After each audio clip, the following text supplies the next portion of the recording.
नमस्कार दोस्तों। आज हम विदेश में पढ़ाई और वहाँ पे सेटलमेंट कैसे होता है इसके बारे में बात करेंगे। स्टडीइंग अब्रॉड ये आज का टॉपिक है। एंड गेटिंग सेटल्ड देयर, वहाँ पे किस तरीके से पढ़ाई करके लोग सेटल होते हैं, इसके क्या योग होते हैं कुंडली में, क्योंकि जनरली ऐसे सभी लोग को ये मौका नहीं मिलता है। आपने देखा होगा कि खासकर यूएस की बात करें, वहाँ पे बहुत सारे जो इंडिया से लोग जाते हैं, कैसे वहाँ पे सक्सेसफुल एक एंटरप्रेन्योरशिप में हो रहे हैं, स्टडी में या साइंटिस्ट में। बहुत सारे लोग ऐसे आपको मिलेंगे। इवन पॉलिटिक्स में भी अब तो आने लगे हैं लोग। तो वहाँ हम देख सकते हैं कि वाइस प्रेसिडेंट तक जो है इंडियन ओरिजिन के लोग हैं, वो वहाँ पे वाइस प्रेसिडेंट तक की पद पे पहुँचे हैं। बड़ी बड़ी कंपनीज हैं, आईटी कंपनीज है, कारपोरेट सेक्टर है, उसमें सीईओ के रूप में काम कर रहे हैं, जैसे सत्य नडेला हो, सुंदर पिचाई हो, या और ऐसे बहुत सारे आपको नाम मिल जाएंगे अगर उनको का नाम लेना हम शुरू करें तो। इसके लिए कहीं ना कहीं बाई चांस या कोई इंसिडेंस नहीं होता है। आपका कहीं ना कहीं हॉरोस्कोप में इस तरह के प्लानिटरी अलाइनमेंट होना चाहिए, तभी आपको विदेशों में पढ़ाई और वहाँ पे सेटल होना या कैरियर में प्रॉस्पेक्ट का मौका मिलता है। तो हम शुरू करते हैं कैसे योग बनते हैं कुंडली में। और यहाँ पे हमने जो है एक उदाहरण के लिए एक कुंडली बनाई है जो आपको एक्सप्लेन करने के लिए। बाकी दो चार्ट हैं, एक फीमेल का एक मेल का है, जो यहाँ से स्टडी के लिए वहाँ पे गए और वहाँ पे उन्होंने बहुत अच्छा अपने फील्ड में किया और अल्टीमेटली हायर पोजीशन में वहाँ पे अटेंड किया उन्होंने और सेटल भी हो गए। तो आप देखते हैं कि विदेश में पढ़ाई का क्या योग है, कुंडली में क्या क्या इंपॉर्टेंट है, कौन से भाव इंपॉर्टेंट है, कौन से ग्रह इंपॉर्टेंट है, या कौन से हाउस इंपॉर्टेंट। बेसिकली हाउस की बात करेंगे, हाउस कौन कौन से इंपॉर्टेंट है और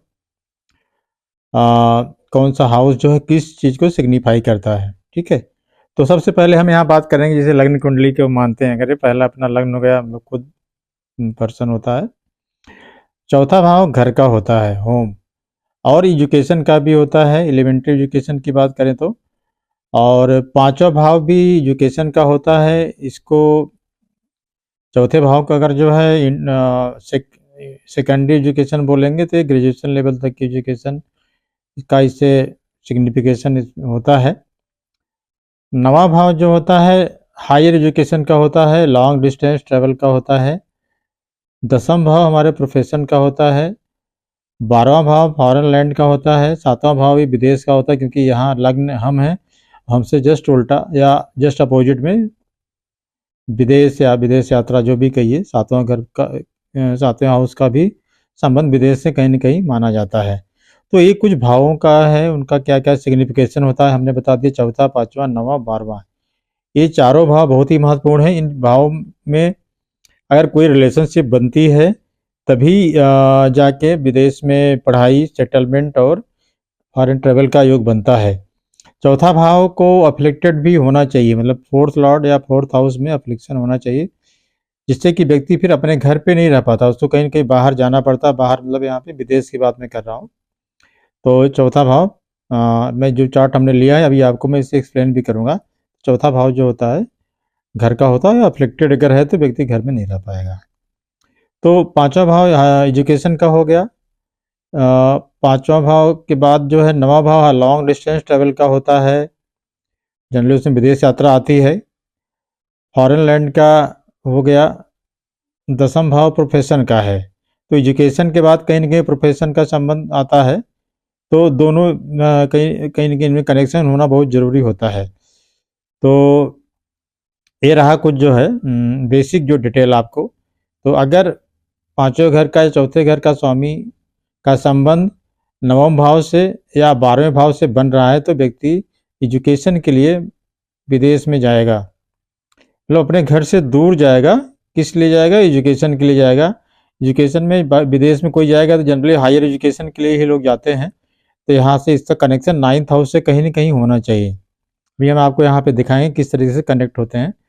तो 9th हाउस का संबंध अगर एजुकेशन के भाव से और घर से होगा तो व्यक्ति जो है लंबी जर्नी करके फिर यहाँ पे इसका संबंध भी होना चाहिए, विदेश जाएगा जो है। 12 नंबर भाव इसको होता है काल पुरुष में अगर बात करें तो।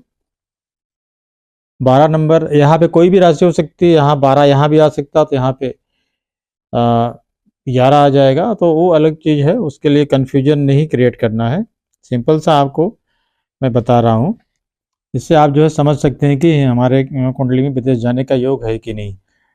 अब आगे हम बात करते हैं। पहला चार्ट है, एक फीमेल का चार्ट है, जो उन्होंने जो है विदेश में स्टडी, हायर स्टडी के लिए विदेश में गए और वहाँ पे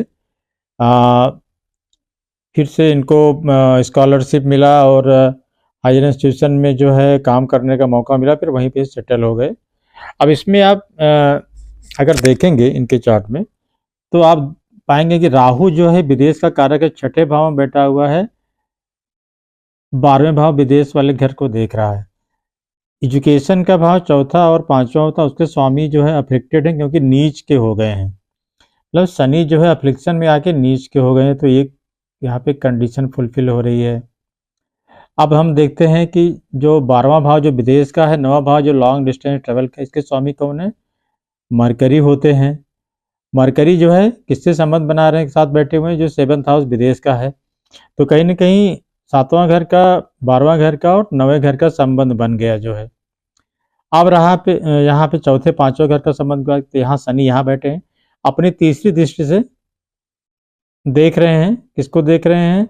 विदेश यात्रा के भाव को भी देख रहे हैं, लॉन्ग डिस्टेंस ट्रेवल को भी देख रहे हैं, और चौथे पांचवें घर को भी कनेक्ट कर रहे हैं इस भाव। तो कहीं ना कहीं ये योग बन गया जो है।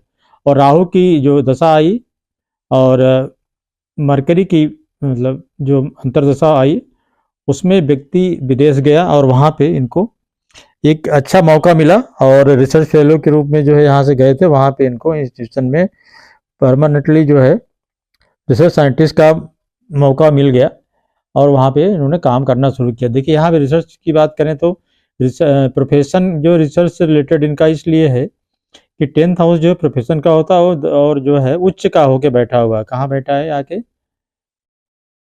8वें घर में बैठा हुआ, और परिवर्तन योग भी बन रहा है, 10वें और 8वें से परिवर्तन योग बन रहा है। तो एक तरह से परिवर्तन योग कंजंक्शन का भी होता है और 8वां भाव रिसर्च का भी होता है। तो रिसर्च में रिलेटेड वर्क इनको मिला और वहाँ पे सेटल हो गए जो है। तो इस कुंडली से पूरा आपको क्लियर कट आपको उदाहरण मिल जाएगा कि हाँ किस तरीके से योग काम करता है, विदेश में पढ़ाई करना फिर वहाँ सेटल हो जाना है। अगला चार्ट है एक मेल का चार्ट है। यहाँ पे आप देखेंगे कि कन्या लग्न का चार्ट है और यहाँ मून बैठे हुए हैं लग्न में ही, शनि बैठे हुए हैं 12वें राशि में, मीन 7वें भाव में। तो यहाँ पे जो इम्पोर्टेंट भाव जो हमको देखने हैं, चौथा भाव, 5वां भाव, 9वां भाव, 12वां भाव और 10वां भाव। इससे हम विदेश में पढ़ाई और सेटलमेंट के बारे में पता लगा सकते हैं। अब यहाँ पे शुरू करते हैं चौथे भाव। चौथा भाव के स्वामी कौन? गुरु हैं। गुरु अफ्लिक्शन में आ गए। क्यों आ गए? क्योंकि नीच के हो गए। तो पहली शर्त जो है फुलफिल हो रही है यहाँ पे। उसके बाद हम 7वें भाव को देखते हैं। 7वें भाव में जो शनि बैठे हुए हैं, जो 5th हाउस मतलब एजुकेशन के कारक हैं, यहाँ पे विदेश के भाव में बैठे हुए हैं जो, ठीक है। तो ये भी सेकंड भी कंडीशन फुलफिल हो रही है। उसके बाद अब हम आगे बात करें तो यहाँ देखते हैं जो 9th हाउस के स्वामी, 12वें भाव के स्वामी, मतलब यहाँ पे 5वीं राशि जो सूर्य है, दूसरा नंबर लिखा है यहाँ वीनस है, वो आके यहाँ कहाँ बैठे हैं? यहाँ बैठ गए हैं रिसर्च के भाव में बैठ गए हैं। और 10 भाव का जो प्रोफेशन वाला भाव है उसके स्वामी भी यहाँ आके बैठ गए। मतलब 3 भावों के स्वामी आके यहाँ पे बैठ गए, जिनका कहीं ना कहीं प्रोफेशन और विदेश यात्रा या विदेश सेटलमेंट से योग है। और साथ में ये भाव रिसर्च का भी होता है। तो रिसर्च का होने का मतलब ये हुआ कि ये व्यक्ति जो है विदेश PhD करके इंडिया से बाहर गए, वो और वहाँ पे उन्होंने एक रिसर्च साइंटिस्ट के रूप में काम करना शुरू किया। बाद में किसी बायोकेमिस्ट्री के इंस्टीट्यूट में उनको परमानेंट रिसर्च से रिलेटेड डिपार्टमेंट या फैकल्टी का हेड बना दिया गया। तो आप देख सकते हैं कि किस तरीके से ये योग वहाँ पे काम कर रहा है। तो विदेश में आज के युवा चाहते हैं कि लोग बाहर एजुकेशन के लिए जाना चाहते हैं और वहाँ सेटल भी होना चाहते हैं। वो उसके लिए क्या क्या योग होते हैं, बिना कुंडली में ऐसे योगों के आप जो है इस तरह का आपको अपॉर्चुनिटी नहीं मिलती है, जनरली ये देखा जाता है। तो बहुत से लोग लकी भी हैं जिनको कुंडली में इस तरह के योग मिलेंगे तो वो लोग चाहे तो अपनी कुंडली का एनालिसिस करवा के और उस तरफ ट्राई कर सकते हैं, प्रयास कर सकते हैं, जिससे उनको वहाँ पे वांछित सफलता मिले। तो उम्मीद है दोस्तों आपको ये वीडियो पसंद आया होगा। मैंने प्रयास किया क्योंकि आज करंट में आज की डेट में बहुत से लोग इस दिशा में प्रयास कर रहे हैं। उनके प्रश्न भी आते रहते हैं कि विदेश में उनको पढ़ाई का मौका मिलेगा कि नहीं, कब जाएंगे। जाने के लिए अगर बात करें तो उसमें दशाओं का रोल होता है, ग्रह गोचर का रोल होता है।